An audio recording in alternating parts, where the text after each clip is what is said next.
Sir చెప్పండి sir. మీరు start చేసిన తర్వాత ఎన్నో సినిమాలు మీ స్టూడియోలో చేయడం జరిగింది, ఎన్నో వర్క్ చేస్తారు, అన్ని కొన్ని సూపర్ హిట్లు అయినాయి, ప్లస్ చిన్న సినిమాలకు చాలా సినిమాలు.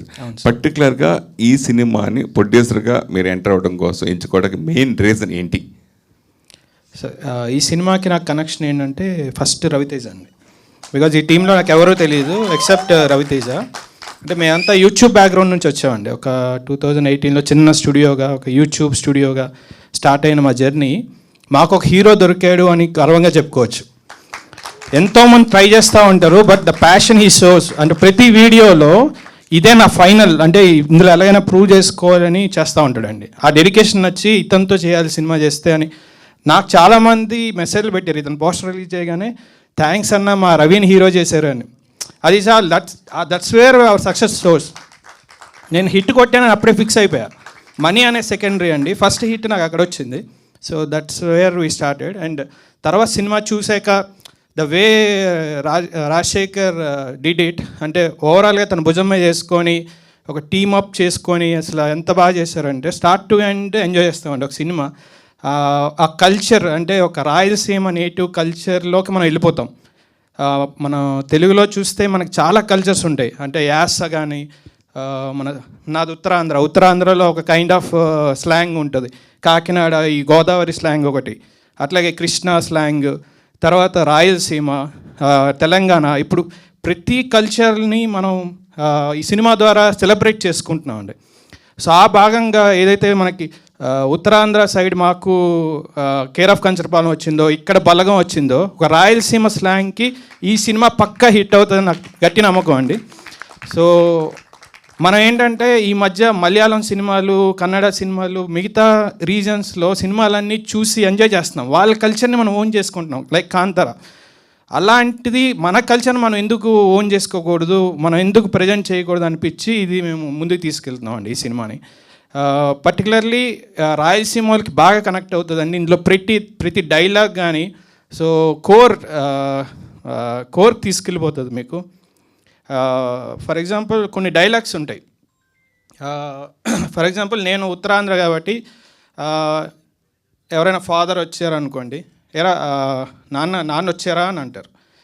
అదే ఇంకో ఏరియాకి వెళ్తే సరే నాన్నగారు వచ్చారమ్మా, వచ్చారండి అని ఒక గౌరవంతో అంటారు. కృష్ణా స్టైల్ ఒకటి ఉంటుంది, ఏందబ్బి నాన్న అయ్యొచ్చినాడా, ఇట్లా. సో మనం ఆ కల్చర్ అంటే ఒక్కొక్క భాషలో, ఇప్పుడు తెలంగాణలో ఒక టైప్ ఆఫ్. సో ఈ సినిమా చూస్తే పక్కా we will go into that native. అంటే నెక్స్ట్ థియేటర్ బయటకు రాగానే మనం కూడా ఆ స్లాంగ్ అలవాట్ చేసుకుంటాం. So that's where we like the subject and we did it. Thank you. Sir already ఇండస్ట్రీలో మాస్ మహారాజా రవితేజ ఉన్నారు, టాప్ హీరోల్లో ఒకడు ఆయన. సో ఈ రవితేజ ఎలాంటి సినిమాలు అంటే ఎంచుకుని చేద్దాం అనుకుంటున్నారు? ఆ రవితేజ మీకు ఇన్స్పిరేషన్ అనుకోవచ్చా?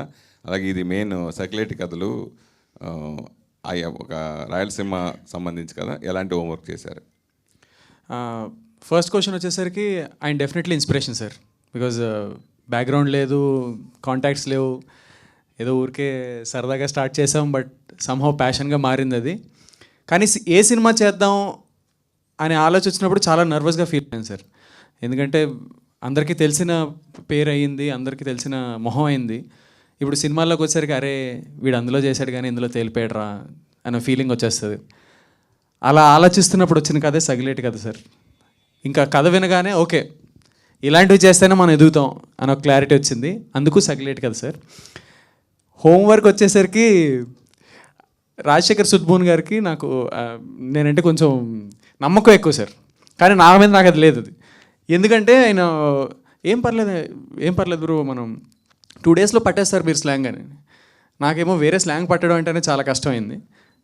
అదృష్టవశాత్తు ఏమైందంటే మేము షూటింగ్ లొకేషన్కి వెళ్ళిపోయామండి. అక్కడే ఒక 40 రోజులు షూటింగ్ చేసాం ఆ ఊర్లో, రైల్వే కోడూరులో. అదృష్టవశాత్తు ఫస్ట్ 3 రోజులు షూటింగ్ లేదండి. నాకు హీరోయిన్కి చాలా పనికి వచ్చింది అది.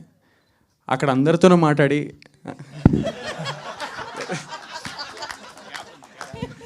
Thumbnail ready చేసుకున్నామా. గ్యాప్ అనేది ఎంత హానికరం అనేది ఇప్పుడే మీడియాలోకి వచ్చి సినిమాల్లోకి వచ్చావు కాబట్టి తెలుసుకుంటావు. ఏంటి గ్యాప్? లేదండి, అక్కడ హోటల్లో పనిచేసే వాళ్ళతోని, ఆ చుట్టుపక్కల వాళ్ళతోని, కొంతమంది ఫాలోవర్స్, ఆమెకు చాలా ఫాలోయింగ్ ఉందండి బాబు. అసలు రూరల్ ఏరియాస్లోకి వెళ్తే మొత్తం హోటల్కి రోజు ఒక బస్సులు వేసుకొని వచ్చేసారు, అమ్మ ఈ హీరోయిన్ వచ్చింది అని. సో అలా వాళ్ళందరితోని మేము ఆ స్లాంగ్లో మాట్లాడడం, వచ్చిరని స్లాంగ్లో మాట్లాడడం వల్ల మాకు అది కొంచెం అలవాటైందండి.